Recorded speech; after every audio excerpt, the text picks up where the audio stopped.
فإذا نفخ في الصور نفخة واحدة وحملت الأرض والجبال فدكتا دكة واحدة. Jadi ini yang harusnya menjadi fokus perhatian kita dulu semua ya. Karena ketika sangkakala trompet berakhirnya bumi ini sudah ditiup, maka dengan hanya sekali tiupan saja hancur lebur bukan hanya bumi ya, tetapi seluruh alam semesta di tingkat yang diizinkan oleh Allah. Di sini disebutkan ketika sangkakala telah ditiup dengan sekali tiupan dan bumi diangkat, gunung-gunung dihancurkan, dibenturkan dengan sekali benturan. Maka fayauma idzi waqa'atil waqi'ah. Maka pada hari terjadilah hari kiamat. Ya, terjadilah hari kiamat. Di dahsyatnya hari kiamat itu sampai anak yang bayi yang ada dalam kandungan pun rontok ya. Bayi yang ada dalam kandungan itu loh rontok. Jadi kiamat itu bayi dalam kandungan pun rontok, hancur saking apa ya? Saking prosesnya itu luar biasa. Sudah tidak ada orang saling bisa menolong gitu ya. Tidak bisa. Nggak. Jadi wanita yang menyusui anaknya, lalai terhadap anaknya. Ya coba. Jadi semua wanita yang hamil gugur kandungannya. Kamu akan melihat manusia dalam keadaan seperti orang mabuk ya. Jadi kesempoyongan. Dan pada saat itu anak lari dari orang tua lari dari anaknya. Nah, itu. Ketika manusia lari dari saudaranya, dari ibu bapaknya, istri dan anaknya, setiap orang dari mereka pada hari itu mempunyai urusan yang sangat menyibukkan mereka. Ya. Itu yang sering saya sebut. Tapi ini yang harus benar-benar dipahami oleh kita bahwa sebenarnya peristiwa yang disebutkan dua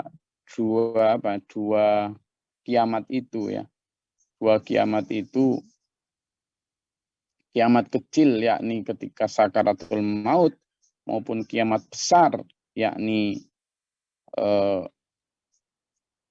hari kiamat yang al-waqiah itu hal yang paling penting dari kita karena paling pasti ya, paling pasti dari semua ambisi dan rencana kita dalam kehidupan di dunia ini, yang paling pasti itu ya kiamat itu, ya kiamat itu.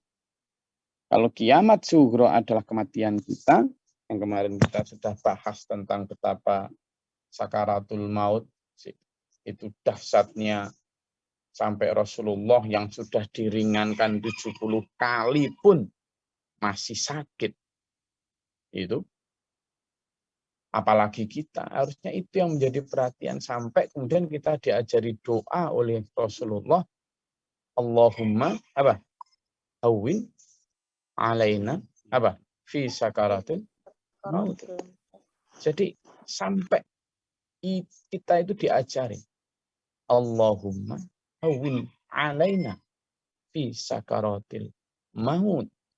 Ya Allah, permudahlah, ringankanlah atas kami sakaratul maut kami. Ini yang tugas kita semua dulu untuk melakukan ini menjadi satu bahasan kita yang harus lebih mendalam. Karena apa? Karena kalau kita memang benar-benar rasakan itu sebagai satu pedoman hidup. Insya Allah nanti hidup kita itu bukan kok malah kelenggang-kelenggang jadi pesimis, enggak, tetapi justru sebaliknya. Menjadikan informasi tentang hari kiamat itu sebagai trigger untuk semangat. Loh kok bisa begitu? Ya iya, karena kalau kita memahami itu dengan, wah ini kalau segera kiamat, entah itu kiamat sugro kematianku, atau kiamat kubro, lah saya kemudian belum siap, ya opo ini, gimana ini? Jadi orang kayak sedang diburu oleh waktu bayar utang gitu loh. Sehingga itu makin semangat, enggak kok kemudian, sama misalnya sudah waktunya bayar tagihan atau bayar sekolah anak atau bayar apa gitu ya, bayar order yang memang harus segera ditagih gitu. Itu kan kalau sudah pada waktu apanya, titik tanggalnya itu kan kita jadi wah ini kok belum, jadi lebih semangat kerjanya. Demikian pula, kalau kemarin sudah disampaikan tentang kiamat itu sudah sangat dekat ya. Yang juga sudah saya jelaskan di awal tentang apa sih filosofinya, kenapa kok sejak Nabi Musa kiamat itu sudah dibilang dekat itu kan. Itu menunjukkan bahwa ya sudah dekat. Makanya kita itu disuruh bersiap-siap. Siap-siap. Nah harusnya hidup kita itu ya memang fokus dari seluruh kerja kita, dari seluruh ambisi kita itu ya fokus mempersiapkan itu gitu loh. Nah ini kan saya dan sampean kan kebanyakan kemudian lupa, tidak fokus di situ gitu kan, tidak fokus di situ. Nah ini yang jadi PR kita, malah fokus di yang lain-lain, repot. Itu. Nah di sini padahal kalau kiamat yang saya sampaikan tadi itu fayauma idzi waqa'atil waqiyah wa syaqqatis sama'u fahiya yauma idzi dan terbelahlah langit karena langit pada hari itu menjadi rapuh. Wih, ya Allah. Jangan sampai kita mengalami kiamat dulu. Karena apa? Kiamat itu hanya terjadi ketika orang baik sudah tidak ada. Berarti yang mengalami kiamat itu sudah orang jelek tok itu. Gitu loh. Karena itu teman dan saya itu kemarin ada satu hadis Nabi itu yang doanya begini. Ya Allah, hindarkanlah aku dari umur yang terlalu tua sehingga menjadikan aku pikun. Aradil umur. Ada doa gitu itu. Sahih itu. Jadi malah Rasulullah itu minta dihindarkan dari terlalu tuanya umur yang akhirnya pikun. Mungkin ya karena beliau secara realistis beranggapan bahwa pikun itu hanya akan membuat repot orang lain. Gitu mungkin ya.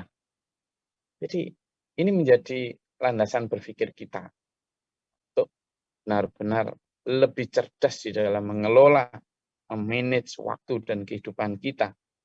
Dari kemarin kita bahas tentang jagalah 5 sebelum datangnya 5. Jagalah sehat sebelum sakit, jagalah muda sebelum tua, jagalah kaya sebelum miskin, jagalah lapang sebelum sempit, dan jagalah hidup sebelum mati. Hidup yang dimaksud sini dijaga adalah diisi dengan kebaikan, diisi dengan hal-hal yang sifatnya memperbanyak bekal untuk mati, untuk kiamat. Gitu loh. Jadi ini kenapa? Karena kalau sudah melangit terbelah, kemudian di hari itu yauma idzi wahiyah, yauma idzi wahiyah, langit menjadi rapuh. Artinya kalau rapuh, bintang-bintang itu kan berjatuhan semua. Anggaplah langit itu adalah medan gravitasi yang selama ini menjadi penahan tidak berbenturannya planet-planet dan bintang-bintang. Maka ketika medan gravitasi itu sudah dikacaukan ya tingkat kekuatannya, itu yang disebut dengan fa'idang syaqqatis sama'u Fahiya yauma idzi wahiyah. Wahiyah itu ya di situ itu.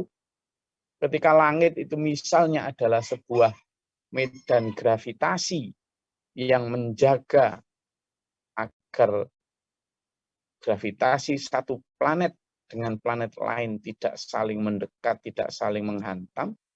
Gravitasi antar bintang dengan bintang juga tidak saling menghantam. Sudah disusun oleh Allah sedemikian rupa sehingga tetap pada jalur edarnya masing-masing. Tetapi pada hari kiamat medan gravitasi itu dikacaukan oleh Allah sehingga ya kemudian bertabrakan, hancur, nak karuan. Yang disebut di atas tadi ketika faduk kata wahidah. Ya, langit di situ ketika dibenturkan bumi dengan gunung-gunung itu ya sudah ditekuk lah intinya bumi ini. Nah di situ kuasa Allah itu bahwa saat ini kenapa medan gravitasi bumi yang lebih kuat daripada bulan, kok bulan tidak tertarik sampai ke bumi kalau memang itu kita ini magnet yang menarik, kok tetap berada di sana. Ini kan ada langit atau medan gravitasi yang menjaganya. Demikian pula gravitasi matahari itulah lebih besar daripada gravitasi bumi. Tetapi toh demikian bumi tidak tertarik ke dalam apinya matahari, tetapi tetap terjaga di dalam jarak yang memang dikehendaki oleh Allah itu. Jadi tetap berada pada garis edarnya. Ini yang kemudian nanti pada saat hari kiamat itu garis edar ini yang kacau, yang kemudian berubah. Kalau sudah Allah yang menghendaki kayak gitu ya sudah. Itu yang disebut dengan wang syaqatis sama'u fayya yauma idzi wahiyah. Wal malaku ala arja'iha wa yahmilu 'arsya rabbika fawqahum yauma idzin tsamaniyah. Daripada dan para malaikat yang berada di berbagai penjuru langit yang mengangkat arsy kuasaan Tuhannya yang berjumlah 8 malaikat, Allah alam ya.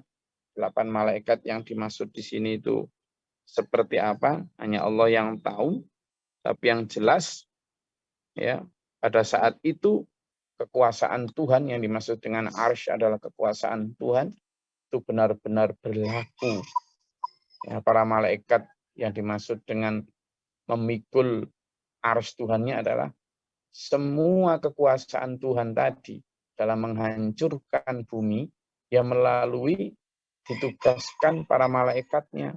Ketika misalnya bumi ini ada satu malaikat yang menyangga bumi ini agar tetap berada pada garis edarnya, porosnya. Nah, ketika yang dimaksud itu tadi, maka beban untuk menghancurkan ya diberikan tugas kepada para malaikat tadi. Ya, jadi jangan dibayangkan arsy-nya Allah itu seperti kursi lalu ada prajurit yang gotong ke sana kemari. Enggak gitu ya. Kalau kita membayangkan itu justru musyrik. Karena kemudian menyamakan Allah seperti makhluk. Enggak, jangan dibayangkan gitu. Allah itu enggak bisa dibayangkan.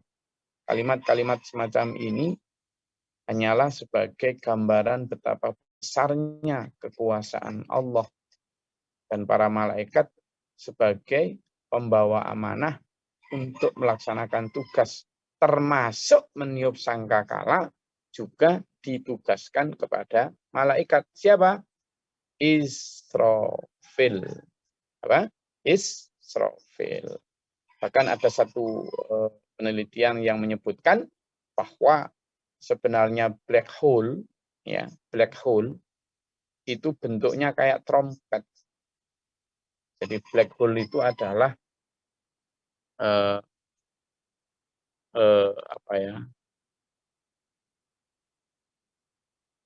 bisa kita lakukan dengan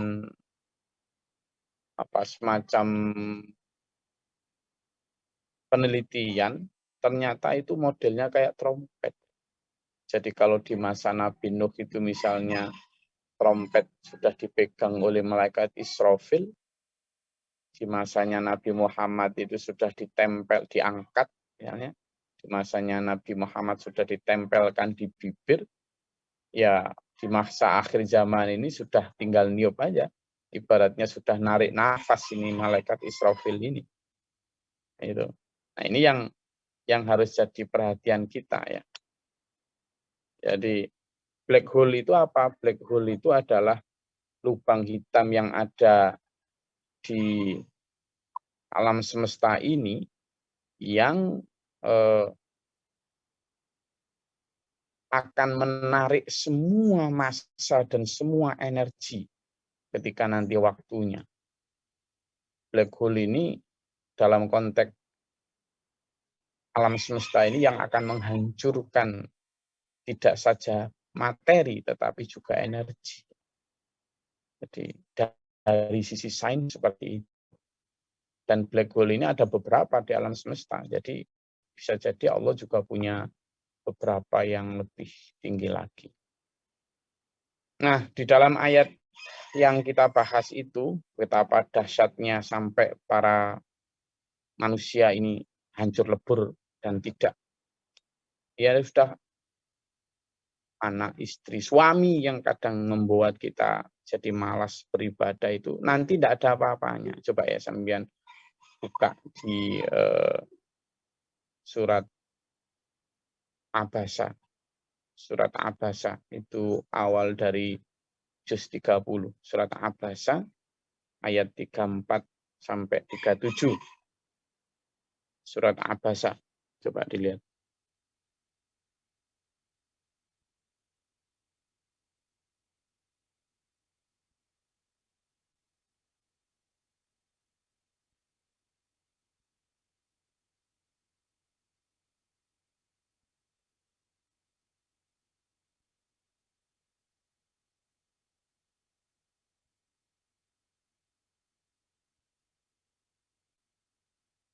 Monggo, sudah, silakan. Siapa yang membaca?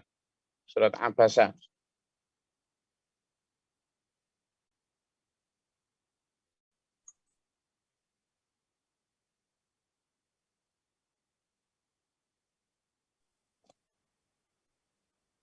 A'udzubillahi minasyaitonirrajim. Bismillahirrahmanirrahim. Yauma yafirrul mar'u min akhi. Pada hari itu manusia lari dari saudaranya. Wa ummihi wa abih, dan ibunya dan bapaknya. Wa sahibatihi wa bani, dan istrinya dari anak-anaknya. Likulli imri'im minhum yauma idzin sya'nu yughni. Bagi setiap orang dari mereka pada hari itu urusan yang menyibukkan. Shadaqallahul azim.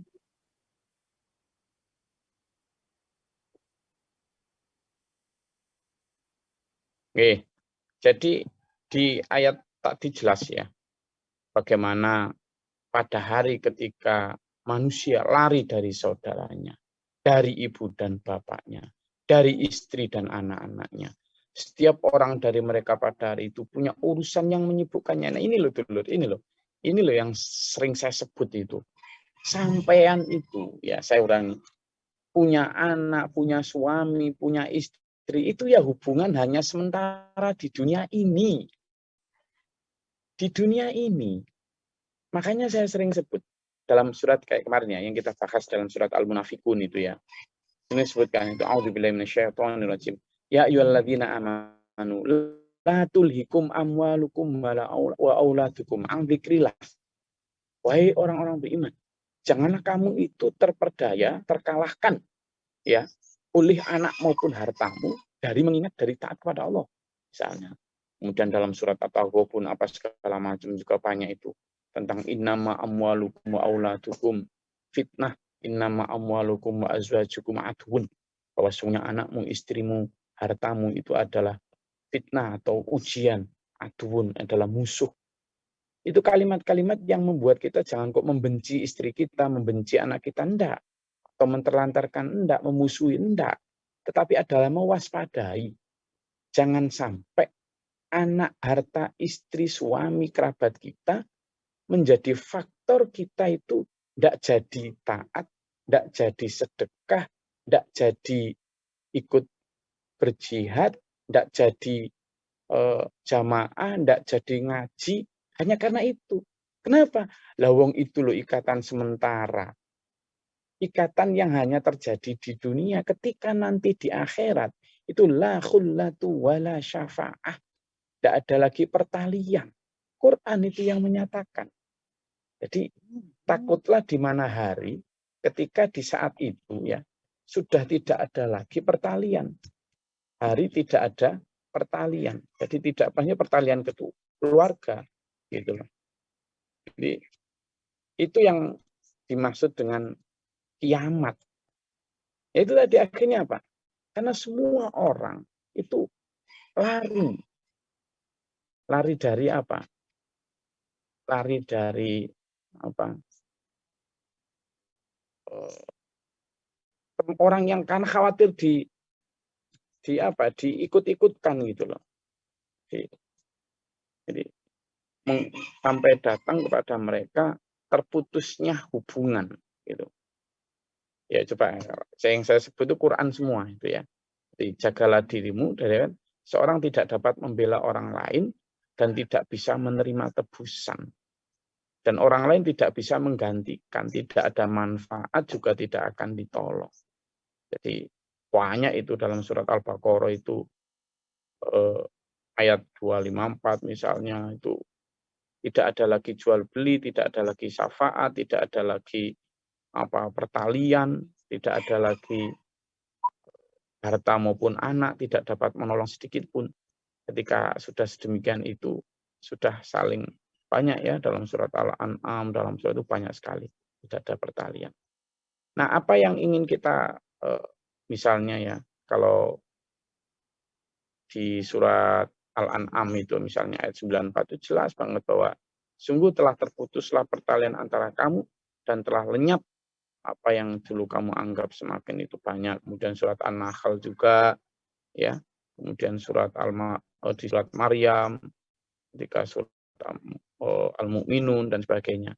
Jadi ketika coba dilihat ya surat Al-Mu'minun ini yang sangat ini banget. Al-Mu'minun ayat 101. Al-Mu'minun ayat 101. Coba dibaca.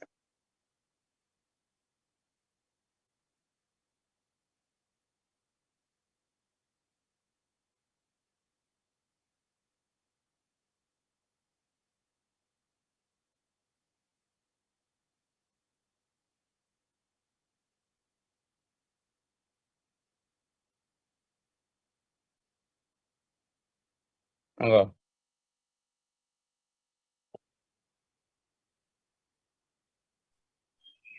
A'udzubillahi minasyaitonirrajim. Bismillahirrahmanirrahim. Apabila sangkakala ditiup, maka tidak ada lagi pertalian keluarga di antara mereka pada hari itu, hari kiamat, dan tidak pula mereka saling bertanya. Shadaqallahul adzim.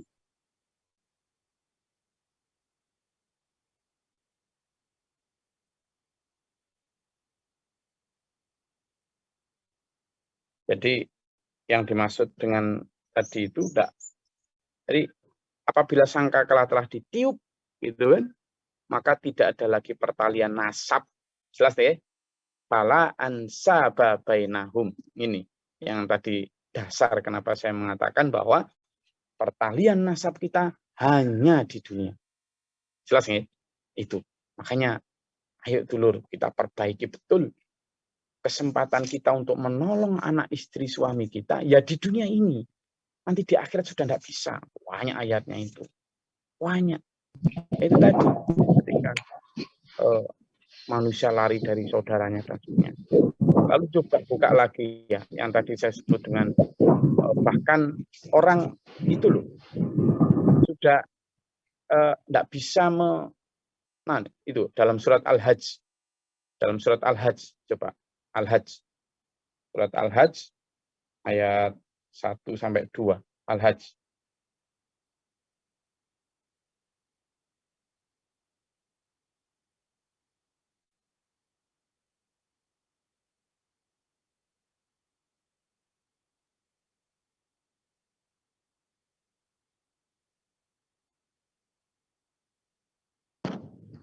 A'udzubillahi minasyaitonirrajim. Bismillahirrahmanirrahim. Wahai manusia, bertakwalah kepada Tuhanmu. Sungguh guncangan hari kiamat itu adalah suatu kejadian yang sangat besar.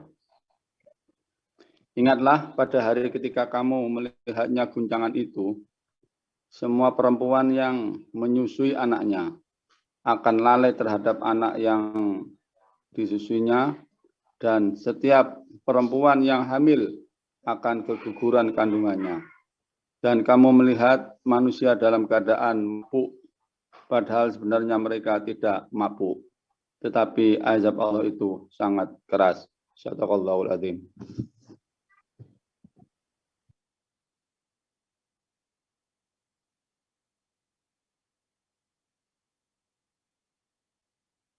Itu yang disebut. Jadi ketika apa tadi? Wanita menyusui anak lalai, lupa dia sedang menyusui, ditinggal. Wanita yang hamil itu loh gugur kandungannya. Jadi surat Al-Hajj yang tadi saya sebut, manusia dalam keadaan mabuk. Dahsyatnya seperti itu dulu. Lalu kita tidak mikir itu kan ya opo gitu kan. Bahkan kalau seandainya pun kita sudah meninggal,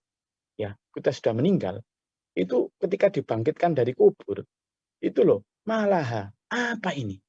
Itu apa ini? Itu karena saking dahsyatnya itu tuh sampai orang dibangkitkan dari kubur itu kayak apa?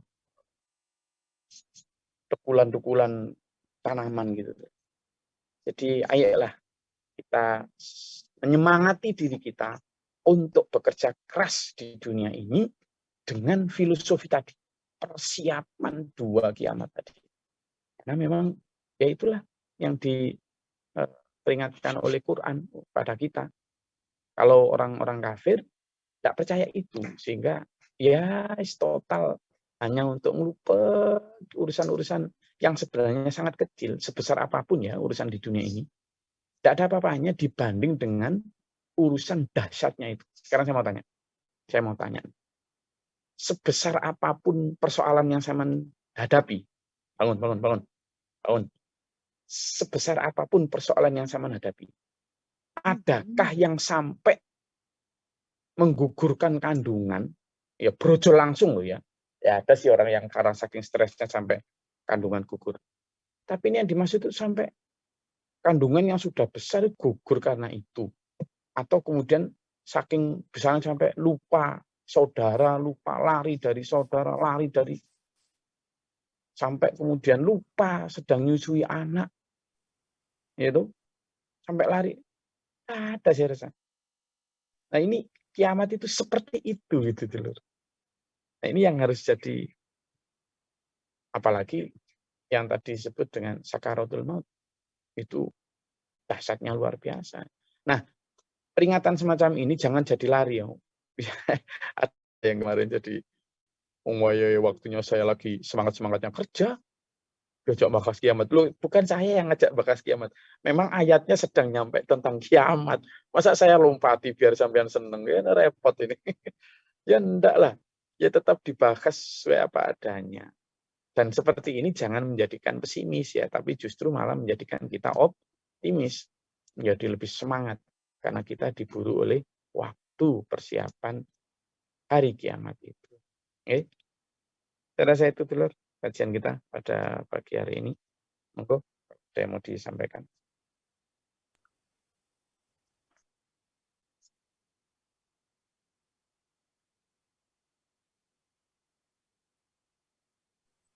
Assalamualaikum warahmatullahi wabarakatuh.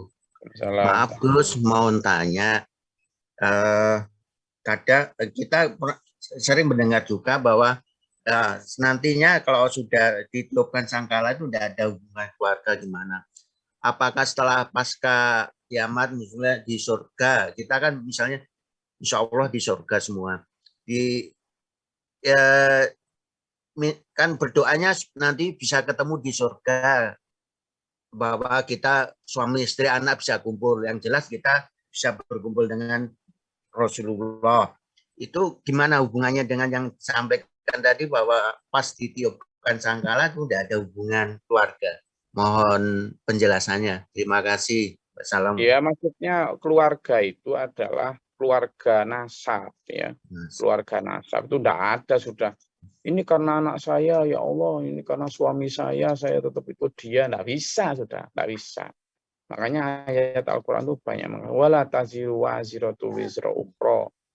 Jadi wala taziru waziratu wizra ukhra itu tidak ada satupun orang yang bisa menanggung beban orang lain.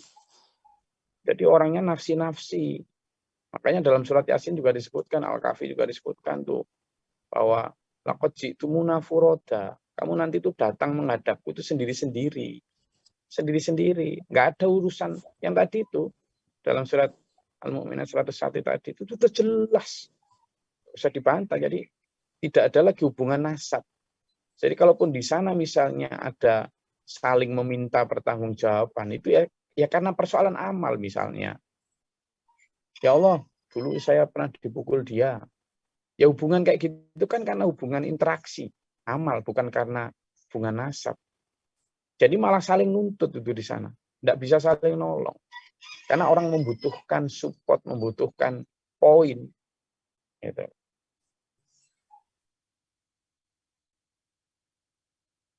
Ya.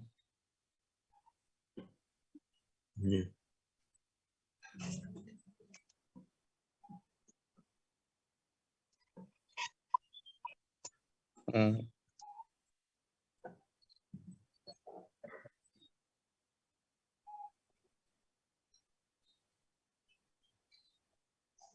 Hmm.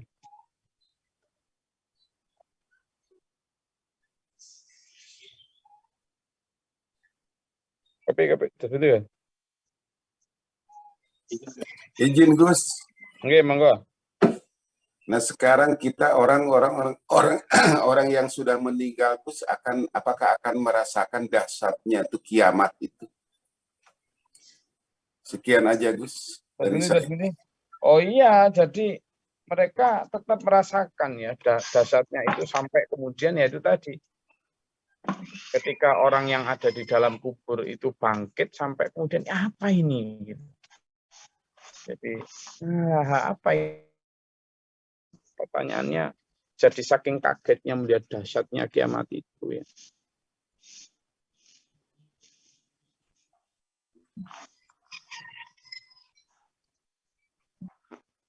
Ini ada tambahan dari saya itu sebenarnya.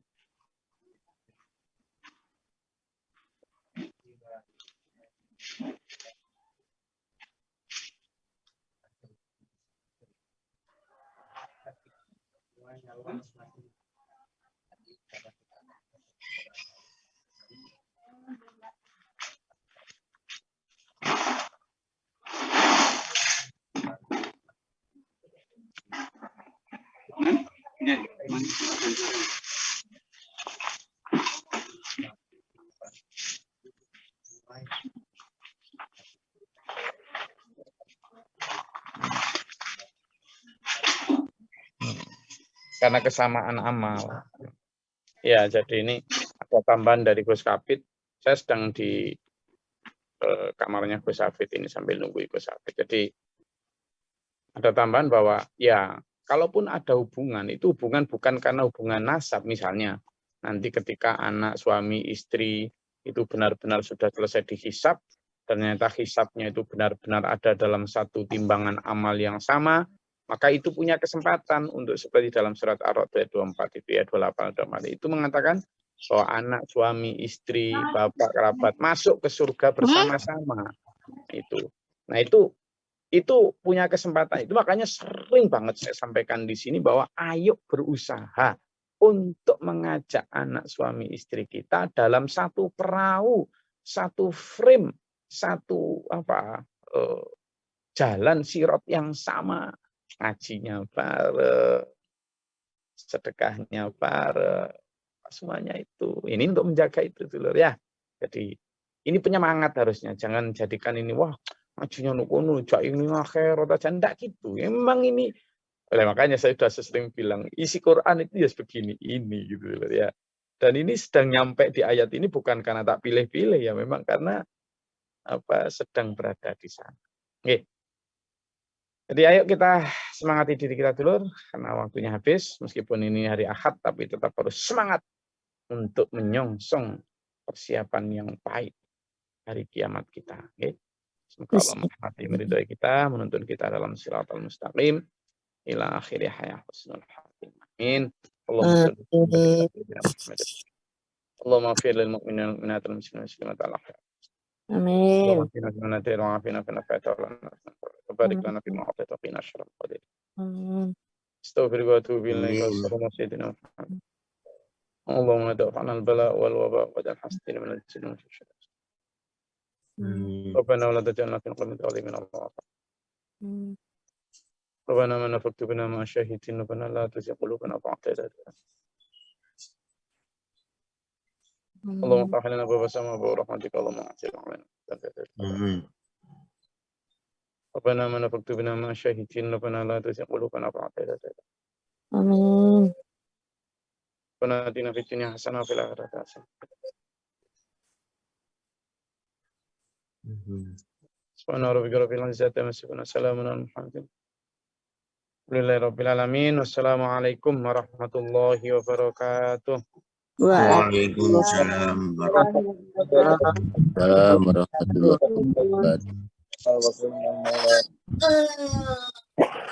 wabarakatuh.